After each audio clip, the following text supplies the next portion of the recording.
the Lakers vs Minnesota or Timberwolves game 3. Wait. LeBron James 27 points. Rui Hachimura 23 points. Luka Doncic 38 points. Austin Reeves 17 points. And they still lost. Let me say the point score of the Timberwolves. Julius Randle 25 points. Jaden McDaniel 16 points. Anthony Edwards 43 points. Naz Reid 12 points. I'm going to keep saying it. I'm going to keep saying it again and again and again and again. Anthony Davis trade is going to haunt the Lakers. Doesn't matter how much points Luka Doncic scored. Let me see, how many assists did he have? 1 assist. You wanna know why? They are playing him up 1v1. You know what? We're not going to double. We're not going to do anything. Get your points. Get your 38 points. Get your 40 points. We are not going to double. The other guys are going to create their own shot. We're not going to help you get that triple double. Remember when Gil said this? Jokic against the Lakers was putting up about 50 to 60 total that Jokic himself was bringing in. Anthony Davis couldn't match that because Anthony Davis was just a rebounding scorer, didn't have assists. Well, with Luka gets to cancel that out. That's what we gained from Luka that people don't realize when you're talking about just straight mathematics. So if Luka can cancel out Jokic, you don't have that 20-point spread on him. That means you got LeBron versus Murray. He wins that matchup. Then you have Austin against MPJ. He wins that one. They gonna win. Y'all can't beat them. You're crazy as hell. Who was our only problem? Jokic, right? What did Jokic average? He averaged 28 and 14. Anthony Davis averaged 28.7 and 12. So technically, in theory, they canceled each other out. The 10 assists, how many points is that? On paper, I hear you. You want to keep throwing the stats and all that shit out there? I hear you, absolutely. You go between that 94 and 50, y'all can't with him. Yeah. So that's what was said at the Gills Arena podcast a few weeks ago. They were worrying about Luka Doncic and Nikola Jokic. They forgot about every other team they're going to play. They thought, or Laker fans thought, because they got Luka Doncic, automatically means they are going to the Western Conference Final. Every team they're going to play along the way do not matter. How delusional are Laker fans? Every team you're going to play do not matter. As we are watching this series, the Lakers between the Timberwolves are a terrible matchup for the Lakers because they can go point for point, and then the Timberwolves can play defense. Guess what the Lakers cannot do? They cannot play defense. Their best defenders out there is a 40-year-old LeBron James. LeBron James is the best defender on the Lakers. I'm watching today's game. I'm like, yo, how many blocks did LeBron James have?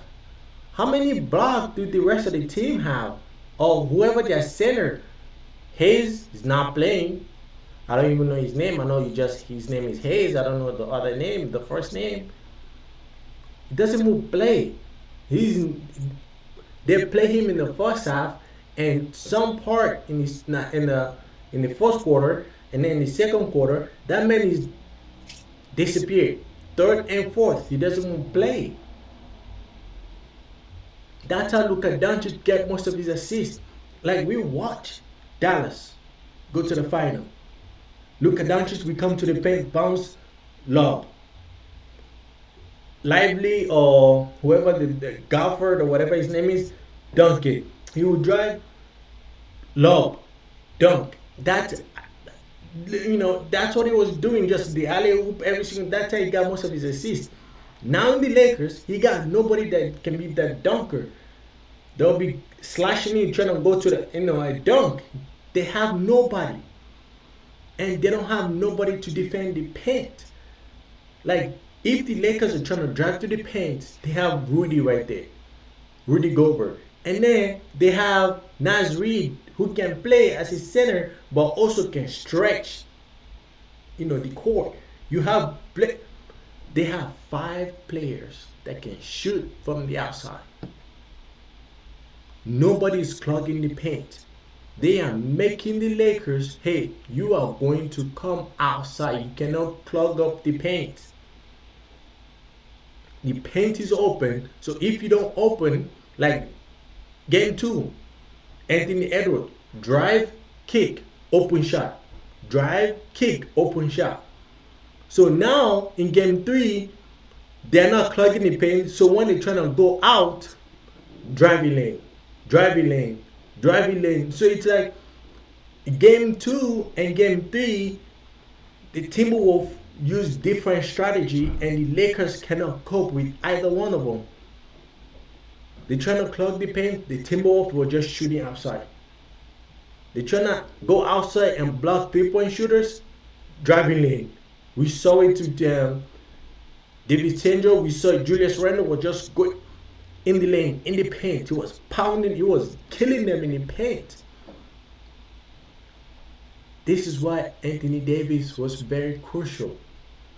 He protect the paint, and then on the offense, easy bucket. He doesn't have to dribble, dribble, dribble, dribble, dribble, dribble, dribble. He would take no. Give him the ball in the post, turn in the free throw, bucket. That's what Anthony Davis was doing. I watched the series between the Lakers and the Warriors. I'm going to keep saying it. Anthony Davis was the most dangerous player on the court because you can't defend him and you cannot score against him that easily. He's going to block shots. Now the Lakers got nobody to be blocking shot. Their best shot blockers is LeBron James. Luka Doncic he played defense. He must well just not be there. It's like 4v5 when it comes to defense. He's not there. And Laker fans are talking about, oh, he's gonna match up with this player. He's gonna, yeah, on the offense, on the defense, the Lakers cannot stop anybody. If you can't stop anybody, they're going to score. You have to outscore every single team. And every single team you're playing against have players that can play defense better than your players. Rui scored 20 points and they still lost because they don't have defenders that can stop, that can protect the paint. They have nobody. Julius Randle was living in the paint in the first half. I was watching that game. I was like, this is why you need AD.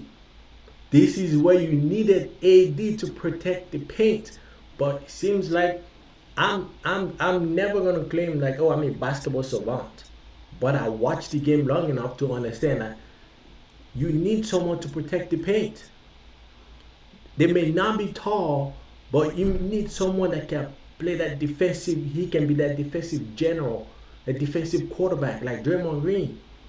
He's not tall, but he knows how to protect the paint. We watched it in game 3 against the Rockets, how they were protecting the paint.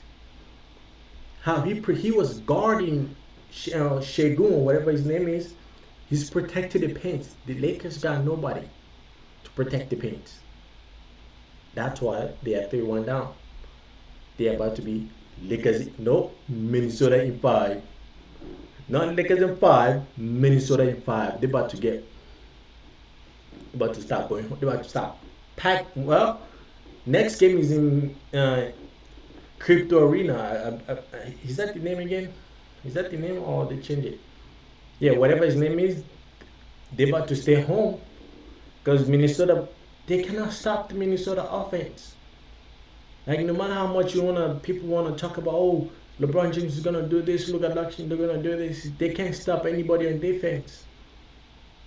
The only way they can score and stop any team right now, They have to outscore them.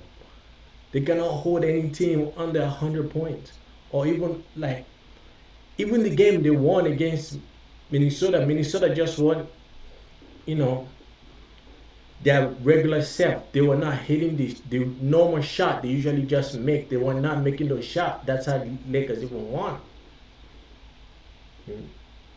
Anthony Edwards was looking forward to this matchup. Last season we saw Anthony Edwards against Kevin Durant, or the season before that. Bye bye. He loved this matchup. He was going at LeBron James in the first half. Like the Lakers are done. They need a center. They need players or someone that can protect the paint. It may not be tall, but it have to be someone of a Draymond Green type that they can go small, but also have that defensive stability that someone can be like, hey, I'm holding down the fourth. We saw we saw the the Warriors against the Rockets without Jimmy Butler, Draymond Green, Gary Payton, and Moses Moody. They can play defense. They can move their feet and play defense. Who is that for the Lakers? Who is that for the Lakers? Players that can actually lock up on defense. They got nobody. They don't have a quarterback. They don't have a general on defense. That's why it's going to be tough for them this matchup against Minnesota. They can they have to win 3 games in a row for them to go to the next round. And LeBron James is 40. He's not the same LeBron James in Cavs or Miami Heat. Cannot do it. He's not coming back from 3-1. And Luka Doncic is not Kyrie Irving. Luka Doncic does not have that type of energy. That man, that man can barely play a whole full game. That man rests in between game. He cannot keep up with the pace of the game. So yes, Lakers. As much as I want LeBron James to win a ring, not happening this year. Not happening this year. But yes, that's my 2 cents of the Lakers game. But yes, please don't forget to like and subscribe to the game. And until next time, stay blessed. Peace.